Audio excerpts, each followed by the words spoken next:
ସାପ କାମୁଡ଼ିଛି କି ଭୟ କରନ୍ତୁ ନାହିଁ। କିଛି ମିନିଟ୍ ମଧ୍ୟରେ ଆପଣଙ୍କ ଜୀବନ ବଞ୍ଚିପାରେ।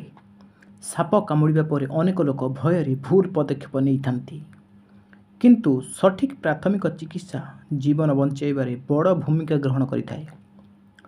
ପ୍ରଥମେ ଭୟଭୀତ ହୁଅନ୍ତୁନି, ରୋଗୀଙ୍କୁ ଶାନ୍ତ ରଖନ୍ତୁ। ଅଧିକ ଚଲାବୁଲାରେ ଶୀଘ୍ର ଶରୀରରେ ବିଷ ବ୍ୟାପିପାରେ। କାମୁଡ଼ିଥିବା ହାତ କିମ୍ବା ଗୋଡ଼କୁ ସ୍ଥିର ରଖନ୍ତୁ। ଫୁଲା ଆରମ୍ଭ ହେବା ପୂର୍ବରୁ ଆଙ୍ଗୁଠି, ଘଡ଼ି କିମ୍ବା ଟାଇଟ୍ କପଡ଼ା ଶରୀରରୁ କାଢ଼ି ଦିଅନ୍ତୁ।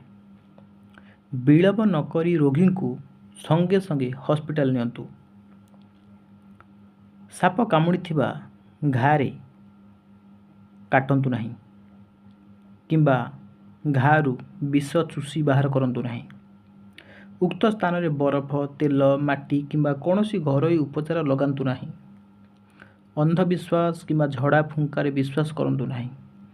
ମନେ ରଖନ୍ତୁ, ସବୁ ସାପ ବିଷାକ୍ତ ନୁହନ୍ତି, କିନ୍ତୁ ସାପ କାମୁଡ଼ିବା ପରେ ସଙ୍ଗେ ସଙ୍ଗେ ମେଡ଼ିକାଲ ନିଅନ୍ତୁ।